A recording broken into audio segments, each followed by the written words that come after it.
Começa agora mais uma edição do programa Paideia, nosso encontro semanal com a cultura científica. Hoje aqui no programa, na coluna Mídia e Ciência, a gente fala de um tema delicado e que precisa ser tratado sempre com muito cuidado. O suicídio e, mais especificamente, a saúde mental entre estudantes universitários.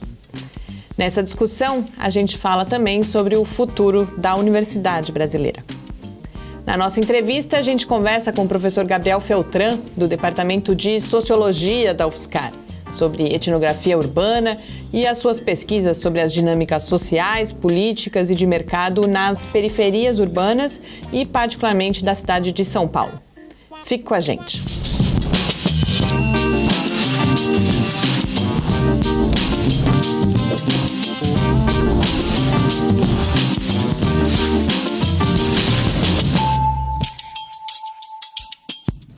Muito boa noite, estamos de volta aqui no Paideia, nosso encontro semanal com a cultura científica, em uma realização do Laboratório Aberto de Interatividade da UFSCar, o LAB, e do Centro de Desenvolvimento de Materiais Funcionais, o CDMF. A Paideia vai ao ar todas as terças-feiras, às 6 horas da tarde, nas redes sociais e no site do LAB e também na Rádio UFSCar. Hoje eu volto até a companhia aqui no estúdio do professor Adilson. Muito boa noite, é muito bom que você esteja de volta aqui, Adilson. Boa noite, Mariana, boa noite a todos. Também é um prazer estar de volta aqui. A gente esteve viajando para participar de alguns eventos, mas estamos aqui de novo para mais um Paideia. A gente, com feriado, a gente precisou gravar o programa antes do que a gente faz normalmente, portanto, antes do Céu da Semana ficar pronto. Então, hoje, excepcionalmente, a gente não tem o Céu, mas eu preparei algumas dicas, embora o céu continue pouco agitado. Eu não identifiquei nenhuma passagem de satélite digna de nota, eu sempre gosto bastante, sempre procuro, mas não tinha nenhuma, pelo que eu consegui identificar, digna de nota. E os planetas também estão meio escondidos. Mercúrio pode ser visto no começo da noite, mas já bem baixo no céu, na constelação do Escorpião. Saturno é quem está melhor, fica no céu até perto das 10 da noite, mas a constelação não é das mais conhecidas, a Ophiuchus, a constelação do Serpentário, que fica ali perto de Sagitário. E de madrugada dá para a gente até tentar ver Marte a partir de umas 4h30 da manhã na constelação de Virgem. Mas na terça-feira, quando o programa está indo ao ar, você pode conferir aí as dicas completas do Céu com Gustavo lá no site do Lab, o www.lab.ufscar.br. Lá estão também todos os episódios anteriores do videocast aí, Céu da Semana. E não é de hoje que a saúde mental de estudantes universitários é notícia, que é o tema dessa edição de Mídia e Ciência. Vira e mexe a gente ouve falar dos problemas que são enfrentados na graduação e na pós-graduação, ou dos serviços de atendimento que estão disponíveis ou que faltam. Mas o que tudo isso tem a ver com o momento atual e com o futuro da universidade brasileira? Essa é a reflexão que eu proponho para essa edição lá da coluna. Vamos conferir.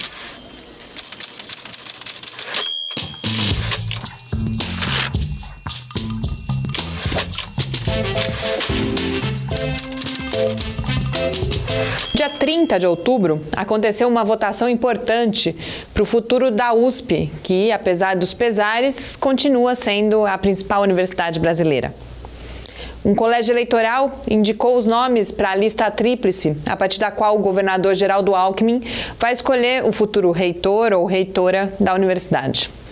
Alguns dias antes, a Folha de São Paulo publicou uma outra notícia falando da USP, que, partindo do suicídio de um estudante, fala sobre como algumas características do ambiente da pós-graduação podem contribuir com condições psicológicas que aumentam os riscos de suicídio. Eu achei vários pontos dessa matéria bem estranhos. O primeiro ponto é o próprio fato dela existir, já que o suicídio em questão aconteceu faz 2 meses. Podia até ser um gancho para a notícia de um estudo recente sobre a saúde mental de universitários ou de um evento sobre o tema, mas não era. O texto, inclusive, registra que são poucas as pesquisas sobre o assunto e não entrevista pesquisadores. Um outro ponto que eu achei muito estranho é que o jornal pede aos estudantes que enviem os seus depoimentos sobre os problemas de saúde mental que enfrentaram durante a pós-graduação. Eu, sinceramente, estou bem curiosa para saber que fim o jornal pretende dar para esses depoimentos. Há alguns meses, durante o chamado Setembro Amarelo, o Ministério da Saúde lançou uma cartilha com dicas de boas práticas para falar de suicídio na mídia. Várias das recomendações que estão na cartilha buscam prevenir o chamado efeito contágio. O texto da Folha vai contra no mínimo 7 das 13 principais recomendações da cartilha. Dentre as falhas está o destaque da notícia, que foi inclusive para a capa do jornal impresso. A Folha também divulgou o teor do bilhete suicida e sugere uma associação direta entre os problemas enfrentados no desenvolvimento da tese de doutorado e o ato suicida. Também me parece sensacionalista, além de uma boa dose de irresponsabilidade, a foto que foi usada, de uma outra pessoa no mesmo laboratório em que aconteceu o suicídio. Para mim, essa foto resulta em uma mensagem implícita de que aquela pode ser a próxima vítima. Eu também acho forçada a relação estabelecida entre a falta de dinheiro para a ciência e a tecnologia e a prevalência de depressão e de ansiedade entre os pós-graduandos, entre alguns outros aspectos. Não me entendam mal, eu não estou dizendo que essa questão não merece atenção. Estudos mostram tendências de crescimento no número de suicídios em todo o mundo e o ambiente acadêmico, sem dúvida, tem as suas particularidades e demanda pesquisas que ajudem o planejamento de estratégias de prevenção e de tratamento de problemas de saúde mental. Mas, como destaca a própria cartilha do Ministério da Saúde, o suicídio é um fenômeno muito complexo e não pode ser tratado sem o devido cuidado. A Universidade Pública Brasileira, por sua vez, também merece atenção e reflexão cuidadosas. A recuperação do financiamento, sem dúvida, é uma batalha que a gente precisa lutar. Mas a gente precisa cuidar para que essa batalha, que exige muita energia, não impeça outros debates. A gente precisa falar, por exemplo, sobre a formação que a gente está oferecendo para os graduandos e para os pós-graduandos. A gente precisa pensar também sobre quais são os indicadores de qualidade e de desempenho que a gente está privilegiando. Se a gente não fizer isso com uma certa urgência, pode ser que um ambiente que já vem sendo apontado como inóspito se torne cada vez mais uma fonte de sofrimento. Boas leituras e uma boa semana.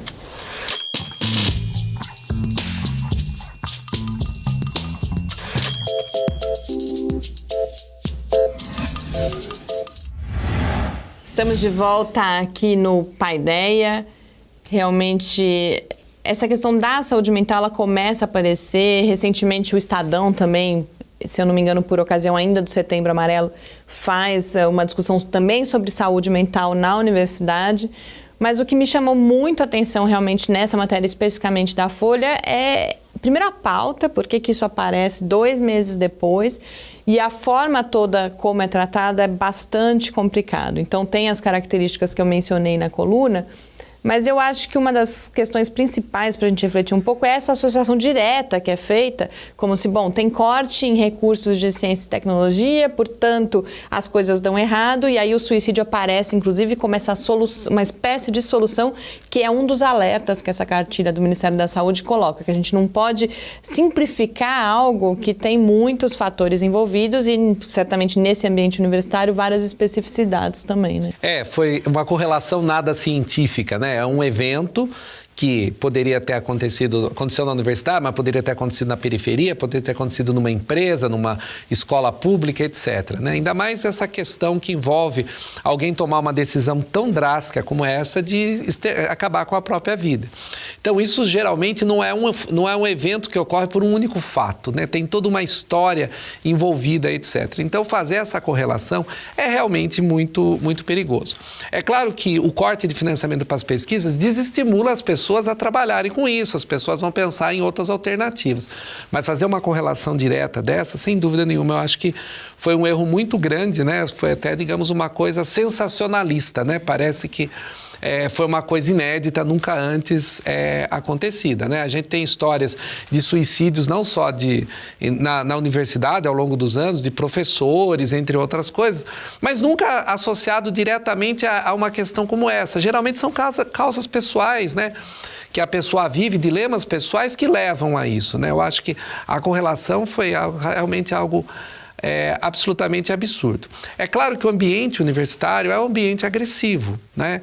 A universidade, justamente, ela está inserida num campo onde sempre houve a competitividade. E agora, claro, você diminui recursos, a competição fica mais difícil, ela fica mais apertada, os próprios órgãos de fomento, de avaliação, também começam a exigir uma produtividade mais alta, sem dar o respectivo, digamos, contrapartida disso para que a pessoa se estimule. Então, muitas vezes, quando você está na iniciativa privada, está numa empresa, te cobram produtividade, mas você almeja ter um ganho ali na frente.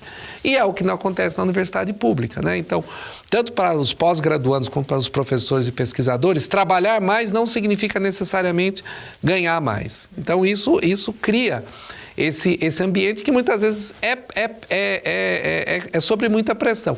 E muitas pessoas relatam exatamente a angústia de estar nisso, etc. Mas correlacionar isso com um caso esporádico de suicídio, que não é normalmente um único fator, são vários fatores que levam a pessoa a tomar uma decisão dessa, foi realmente algo extremamente ruim e, com certeza, nada científico.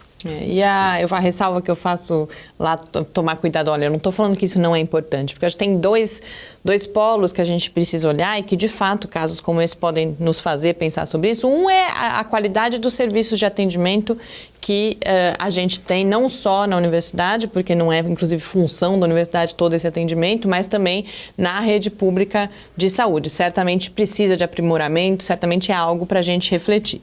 E a outra questão é o que você colocava, e é por isso que eu correlaciono, inclusive, aproveito esse momento de eleições na USP, por exemplo, que, claro que isso define, de certa forma, os rumos da universidade ou dessa universidade para os próximos anos, porque a gente precisa falar sobre isso também, sobre essas relações que se estabelecem tanto pela cobrança de publicação, mas também relação professor-aluno. A gente daqui a alguns programas vai conversar, por exemplo, com o professor Antônio Zuin, que mostra muito isso, como essa relação professor-aluno pode ser complicada. Então, são temas, sim, para a gente pensar, mas para a gente pensar, como você coloca, não porque uma pessoa chegou a essa tragédia, na verdade, né, do ato de suicídio, mas porque sim, a gente tem problemas, sim, a gente precisa melhorar o ambiente universitário e precisa melhorar sempre, inclusive os processos de formação, como eu coloco aqui, né? Bem, eu como tive na gestão da universidade por vários anos, a gente percebe que muitas vezes qualquer coisa que é comum acontecer na sociedade, quando acontece dentro do ambiente universitário, ele reverbera muito mais,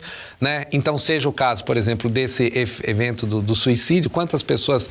Você pega uma cidade como São Paulo, talvez quantos suicídios acontecem por mês, não se sabe, não sei o número, mas porque é na universidade, né? A mesma coisa, qualquer ato de violência que acontece na universidade, ela reverbera maior. Porque as pessoas muitas vezes olham a universidade como se fosse um ambiente ideal, destacado da sociedade da qual ela está inserida, né? Então parece que muitas vezes ali você tem um oásis em comparação do resto. Só que o que a gente percebe é que a universidade, como ela está inserida dentro da própria sociedade, ela está carecendo exatamente dos mesmos problemas que tem a sociedade, né?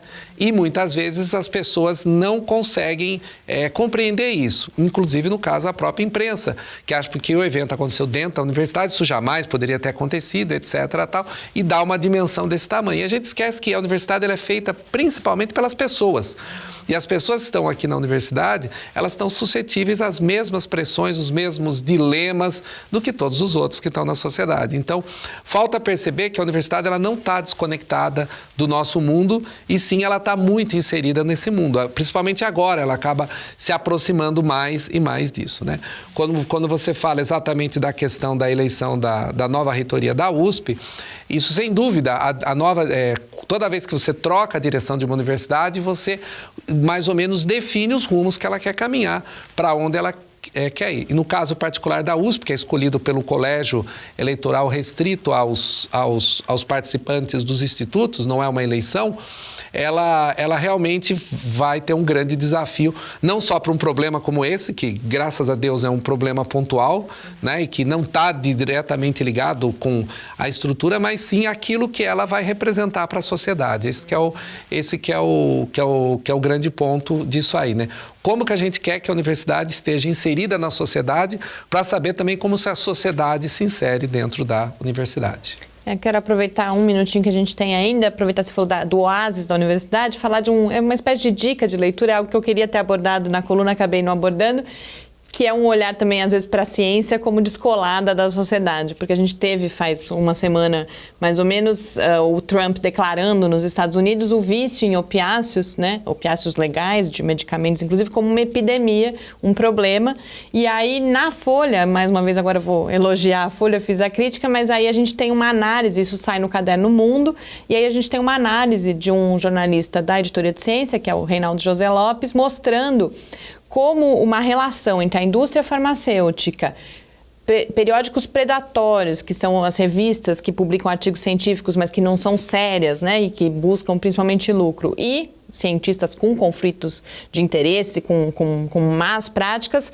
contribuiu para essa situação, porque aí artigos, por exemplo, foram publicados que omitiam dados de efeitos colaterais e coisas do tipo. Então a gente percebe que a própria ciência também não está descolada da sociedade para o bem e para o mal, e que a gente precisa estar atento a isso, e eu acho muito interessante quando isso aparece num caderno que não é o caderno de ciência, porque a gente percebe essas relações, inclusive, né? Eu acho que isso é muito importante chamar a atenção, né, que não é porque está publicado numa revista que aquilo é uma verdade científica.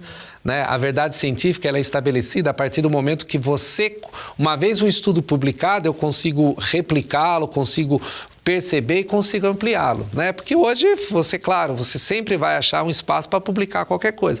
Como a gente até brinca, tá na internet, é verdade, né? Claro que não, né? Geralmente a maioria das coisas estão espalhadas ali na internet e não são verdadeiras.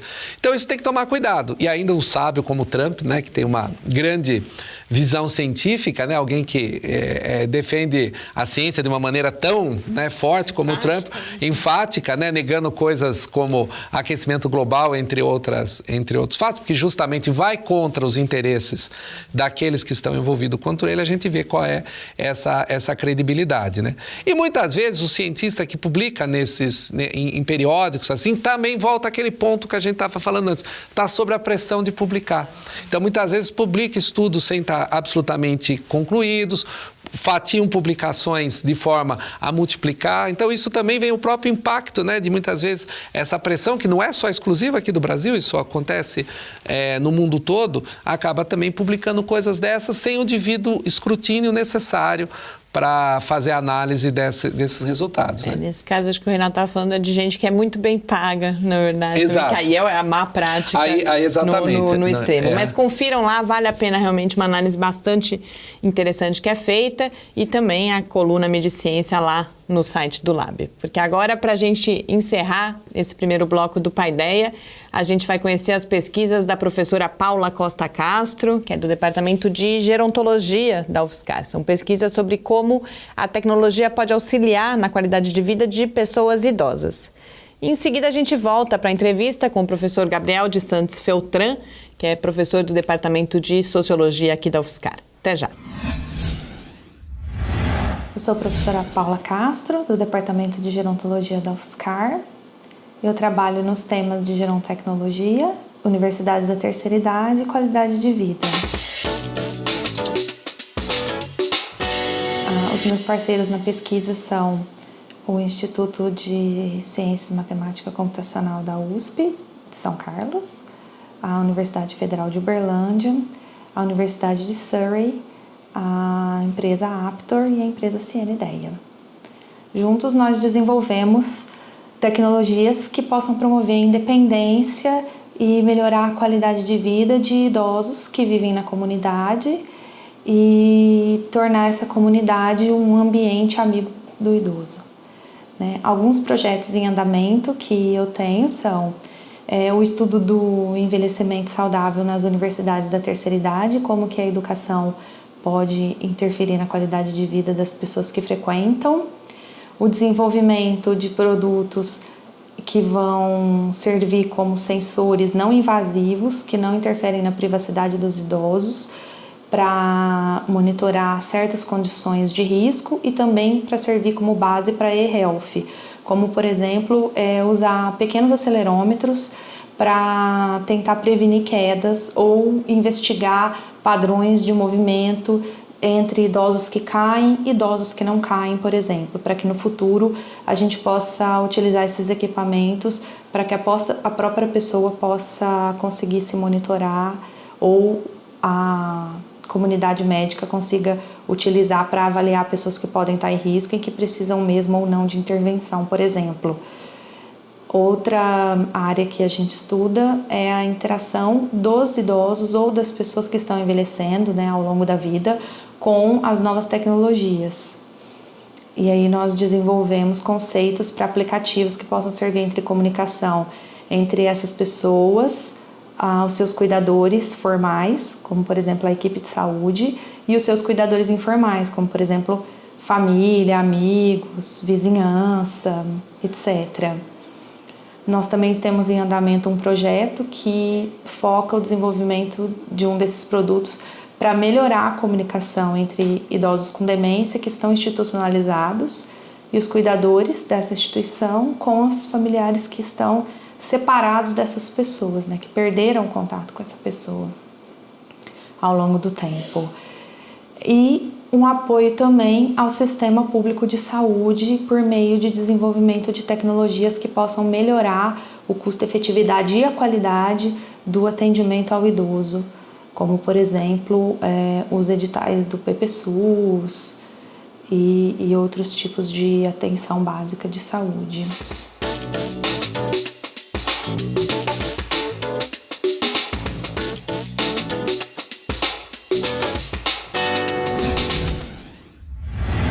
Estamos de volta aqui no Paideia e já com a presença de Gabriel de Santos Feltran, que é professor do Departamento de Sociologia da UFSCar. Gabriel pesquisa dinâmicas sociais, políticas e de mercado nas periferias urbanas, é coordenador do Núcleo de Pesquisas Urbanas na Margem e coordenador de pesquisa do Centro de Estudos da Metrópole, além de pesquisador do Núcleo de Etnografias Urbanas do Centro Brasileiro de Análise e Planejamento, o SEBRAP. Gabriel, boa noite. É um grande prazer, uma alegria para mim te receber e a gente poder ter essa conversa aqui no Paideia. A gente sempre começa tentando apresentar um pouco, de forma mais geral, a área de trabalho do nosso convidado e você se apresenta como etnógrafo urbano. Queria que você falasse, explicasse um pouco o que é isso, o que é fazer etnografia urbana, o que é etnografia urbana e qual é o lugar dela na sociologia hoje. Bom, boa noite, Mariana, Adilson. Um prazer mesmo estar aqui. A etnografia urbana tem uma longa tradição na sociologia, desde os anos 1910. O etnógrafo é uma pessoa que faz pesquisa de campo e que, portanto, experiencia os contextos que ele estuda no próprio corpo, sensorialmente, né? Na prática, isso significa que quando a gente vai fazer a pesquisa de campo, a gente vive realmente nos lugares que a gente está estudando. A tradição da etnografia, ela vem da antropologia, mais antiga ainda que na sociologia, e se tratava basicamente de conhecer o outro, né? Conhecer outros povos, né? Então, os europeus que saíam, iam para a África, para a América, para a Ásia, conhecer outras sociedades, outros modos de vida e tal. Com o desenvolvimento disso, especialmente na sociologia, trata-se de entender a nós mesmos, né, a nossa sociedade, mas a partir do que a gente chama de alteridade, né, da construção de um outro que se faz cotidianamente. Então, a etnografia basicamente é a gente ir viver contextos da nossa própria sociedade, mas que, no entanto, no começo a gente estranha, a gente tem medo, a gente tem dificuldades de acesso, não é fácil chegar e depois, com o tempo, isso vai se tornando algo que faz parte da sua própria vida, né? Então, comigo foi assim, no caso da etnografia urbana, isso se faz dentro das cidades, estudando o conflito, a alteridade, né, no próprio contexto urbano. No meu caso, isso se deu, já que a minha formação toda é de classe média, em São Paulo e alguns outros lugares do Brasil, No meu caso, foi essa diferença, né, essa alteridade se deu quando eu comecei, há 20 anos atrás, né, a estudar as periferias da cidade, né, principalmente as favelas. Era uma coisa que eu queria te perguntar. Você muito cedo na sua trajetória, você tem uma trajetória que não é convencional, sua graduação não é na área que você trabalha hoje, mas aí muito cedo, quando você vai para a sociologia, você vai para a periferia e particularmente para a periferia de São Paulo. Como que acontece, então, essa foi uma escolha, não foi uma escolha? Como que você vai e como que você fica lá até hoje? Eu acho que no começo era diferente do que é hoje, né? O meu interesse em ir era diferente do que é hoje. Eu acho que eu fui para as periferias, eu fui para as periferias antes de vir para as ciências sociais, né? Enquanto eu ainda estudava veterinária, enquanto eu ainda, na verdade, antes mesmo da minha graduação, eu comecei a andar por favelas de São Paulo e eu acho que tinha basicamente a minha formação política, que era uma formação nos anos 80. Eu estudei numa escola muito comunista, nos anos 80, numa escola pública, que era de aplicação da Universidade Federal de Uberlândia.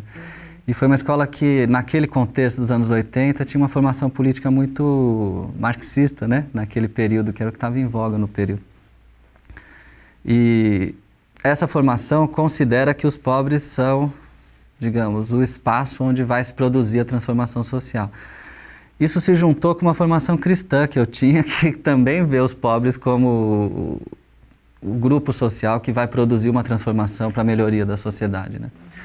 Tanto que a teologia da libertação, que animou muito os movimentos sociais de periferia, é uma espécie de fusão entre um cristianismo democrático e um materialismo marxista, né? Por quê? Porque os dois veem os pobres como o universo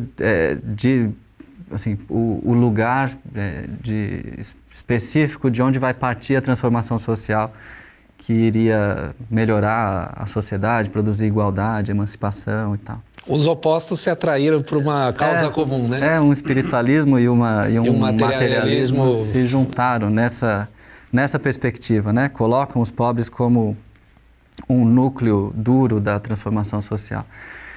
Eu não tinha consciência disso, mas eu acho que me interessava tanto o mundo da pobreza, o mundo das favelas, por isso. Porque eu tinha tanto formação cristã quanto formação marxista, muito novo já. E eu acho que isso foi se transformando com o tempo, né? Eu fui para as periferias para transformá-las, para fazê-las serem mais avançadas, mais modernas, mais igualitárias, etc., imaginando que nós tínhamos chegado num ponto e que a gente tinha que trazer as periferias para chegar a ser como nós éramos, né? Isso mudou rapidamente quando eu vi que o problema era muito mais complicado, que o fato de nós sermos como nós somos era exatamente o processo que fazia eles não terem o que a gente tem, que essas coisas estavam conectadas, né?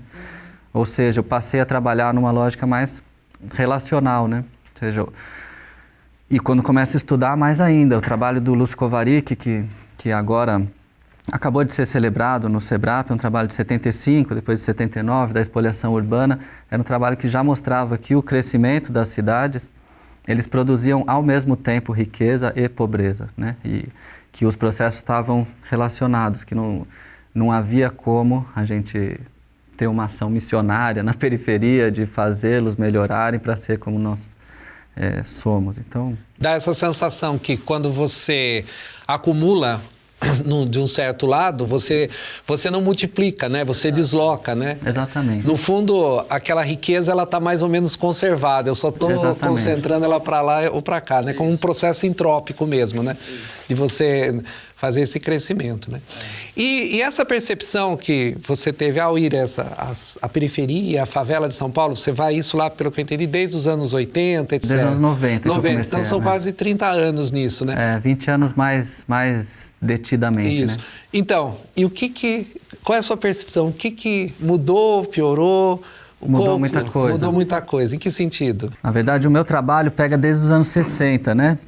E desde os anos 60 muita coisa mudou e eu diria que os pilares da organização da vida nas periferias mudaram bastante. Esses pilares sempre foram a migração, né? As periferias das grandes cidades são construídas, são edificadas em território rural a partir dos anos 60, já começa nos anos 50, mas a partir dos anos 60 que isso cresce muito.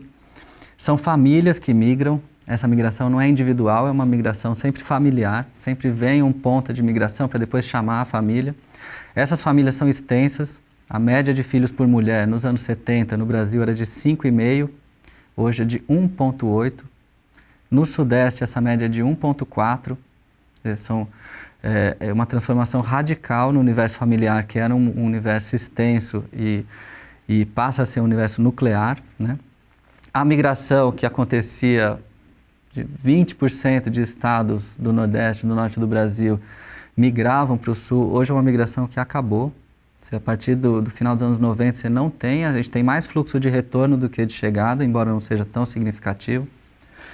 O universo religioso era 100% católico, mas tinha, inclusive as religiões afro se diziam, quando perguntado no censo, muitos se autodeclaravam católicos, 100%, mas era uma ampla maioria, né, de católicos. Hoje você tem 27% da população evangélica, e sendo que nas periferias essa porcentagem é muito mais alta, chegando a quase metade da população, né? Com teologias muito diferentes. A teologia católica é uma teologia de longo prazo, pensada para um grupo específico que vai fazer mobilidade social com o sacrifício de uma geração para que a outra geração esteja melhor. Então, os migrantes dos anos 60, dos anos 70, eles vinham para a cidade grande para melhorar a vida da família, no projeto familiar. E eles vão se sacrificar, vão viver em territórios sem água, sem luz, com moradias muito precárias, construindo a própria moradia, trabalhando jornadas muito grandes, sem transporte, quer dizer, muito sacrifício, que é próprio da teologia cristã, né? Para fazer com que a próxima geração pudesse estudar, pudesse ter um emprego melhor, pudesse ter escolarização, pudesse ter saúde, pudesse ter os direitos sociais, né? Então... E o viés evangélico é um pouco diferente. O viés evangélico é bastante diferente, na medida em que é muito mais individualizado e muito mais presentificado, né? Isso. Que é a ideia da conversão, né? Você tem um passado, você se converte, mas é você que se converte individualmente, e a partir daí se abre um novo mundo imediatamente. E você tem uma outra rede de sociabilidade, uma outra rede de relações, uma outra perspectiva para a sua vida, né? Então as teologias são muito diferentes. Sim. A teologia pentecostal, sem dúvida, com a ideia de prosperidade, tem muito a ver com o avanço, né, dos mercados e a chegada dos mercados monetarizados mesmo às periferias, que acontece também a partir dos anos 80, mas sobretudo nos anos 2000, né? Mas também a violência mudou completamente nesse período, né, o período de migração e até os anos 80, é um período com muito pouca violência criminal nas periferias.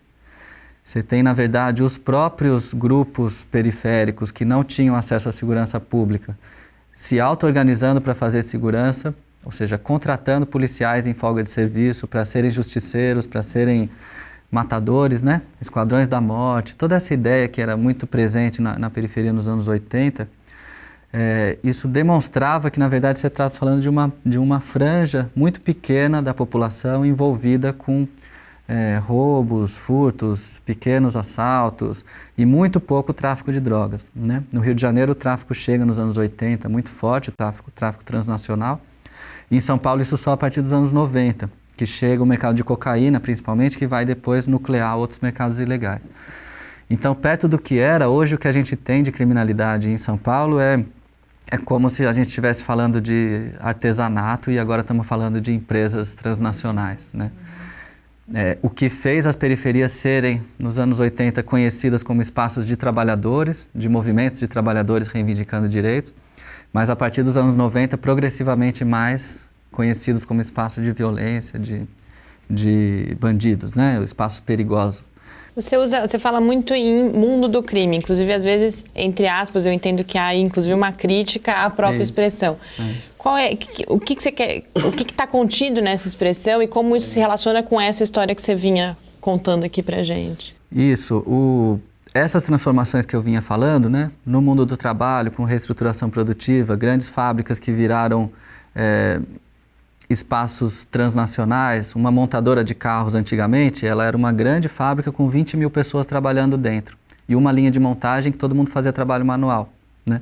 Hoje essas fábricas são montadoras com peças produzidas pelo mundo inteiro, com um super esquema de logística para essa peça chegar e o robô mexer nela. Então você tem 1/5 do número de trabalhadores, mas agora trabalhando muito mais especializados, né?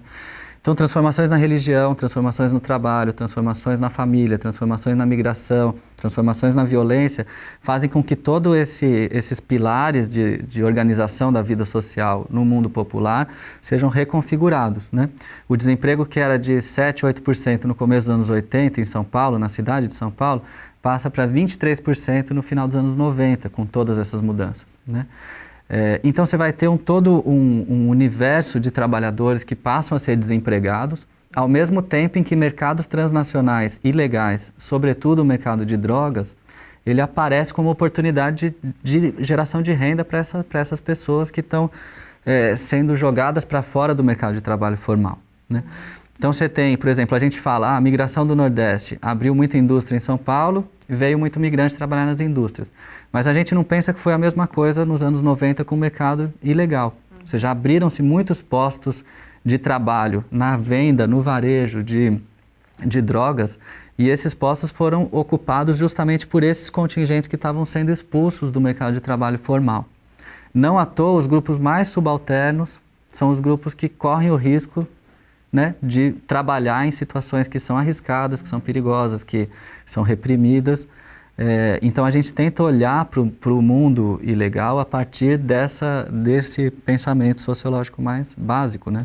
Então faltou, digamos, nessa transição que teve, por exemplo, um grande boom também tecnológico, claro. Faltou a intervenção do Estado de poder levar as pessoas para essa nova condição. Sem Esse dúvida. gap que nós estamos pagando de violência, etc., hoje, foi uma falha das políticas nesses anos. Sem dúvida. Ou seja, isso também aconteceu em outros lugares do mundo, né? Você pegar a França, a Alemanha, a Inglaterra, foram lugares em que essa mesma reestruturação produtiva e esses mesmos processos de urbanização apareceram, mas não se constituiu um mundo do crime, né? Eu chamo de mundo do crime porque, de fato, do mesmo jeito que a gente usa a expressão mundo do trabalho, mundo acadêmico, quer dizer, é um universo codificado, um universo que tem códigos específicos de conduta, né? E que tem sua lógica interna. O que a gente está querendo evitar com a expressão mundo do crime é que a gente pense que o universo criminal é um submundo de ausências, em que não existe nada e que a gente tem que ir lá civilizar e vai dar certo. Ele não é isso. Por outro lado, fica entre aspas por uma crítica, de fato, porque a gente não quer que esse universo seja pensado como alheio, fora do nosso mundo, né? Tudo que eu estou dizendo é que são coisas que aconteceram no centro, né? Na cidade como um todo, na sociedade como um todo, que geraram a expansão desse mundo do crime. E, sem dúvida, em outros ambientes, quando esse trabalhador se torna desempregado, quando essa família se torna uma família cheia de conflitos, porque já não dá mais para uma pessoa pagar a vida de todo mundo, como acontecia no Nordeste ou na zona rural, em que a unidade produtiva é a própria terra. Então, quanto mais filho você tem, mais produção você tem, mais comida você tem, mais infra você tem. No nosso caso, é trabalho assalariado na cidade. Então, é um salário que você tem que dividir com os outros. Né? Então, quanto mais gente na casa, mais difícil. Mais custo. Por isso que as famílias diminuem, né? Então, você tem tudo isso mudando e você não tem a contrapartida desse assalariamento com serviços sociais, com direitos fundamentais. Educação, saúde, moradia, infraestrutura urbana. Isso tudo vai chegar para os contingentes brancos da população brasileira, né? O nosso mundo branco é muito inclusivo, cabe árabe, cabe japonês, cabe turco, cabe tudo que não cabe nos países do norte, né?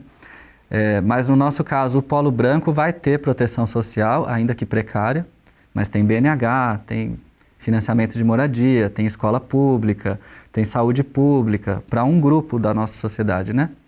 E tem um outro contingente que é maioritário,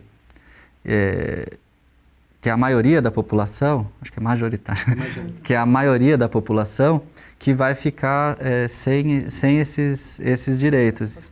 E esses contingentes que vão, por não ter outras oportunidades de trabalho, optar por uma franja de 4, 5% da população pobre vai optar por trabalhar nos mercados ilegais e vai fazer esses mercados crescerem. Esses mercados ilegais muitas vezes fazem esse papel de Estado, né? Por exemplo, resolvendo o problema, a mãe está doente, ele vai lá e paga o médico, ou aquele que fez a violência, ele vai lá e faz a justiça, né? Entre aspas.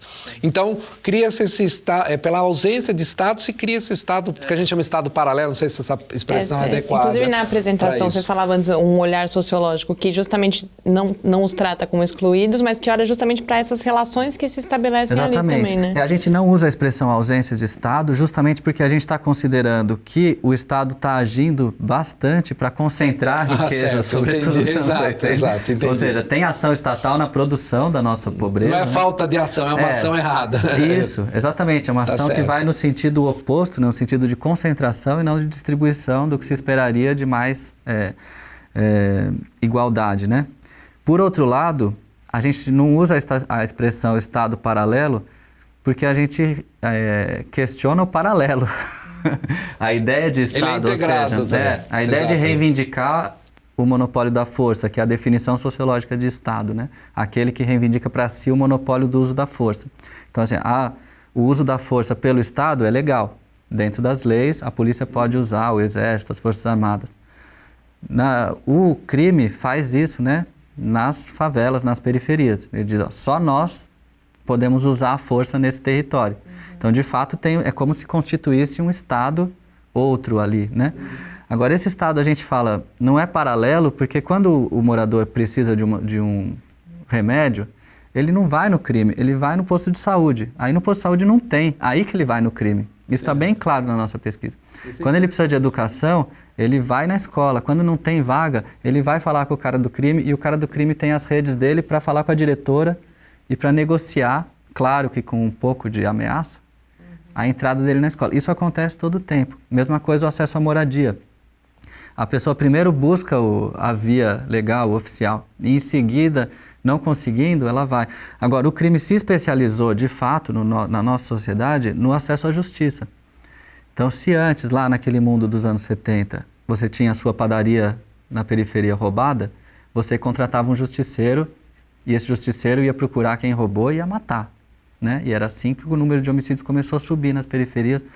Nos anos 70, nos anos 80, você começa a subir. Hoje, se esse cara da padaria é roubado, ele chama o irmão, que é ligado ao crime, ligado à principal facção, no caso de São Paulo, que é o PCC, e vai dizer, estão roubando na quebrada.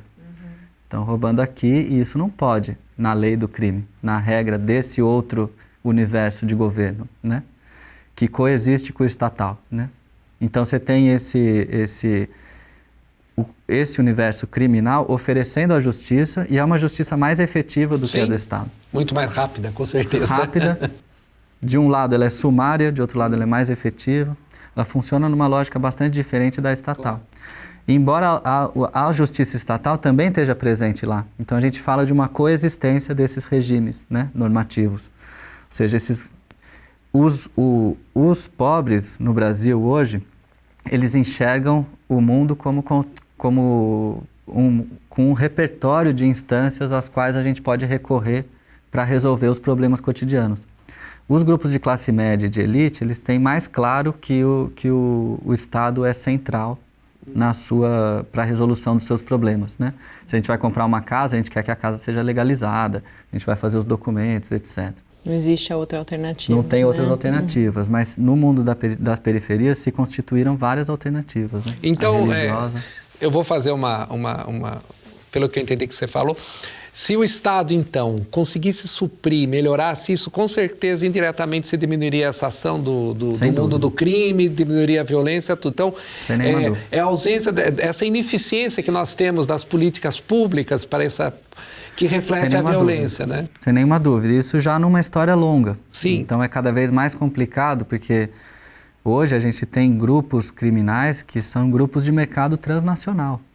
Então, hoje, se, por exemplo, um carro que é roubado em São Paulo, 45% dos carros roubados no Brasil vêm de São Paulo.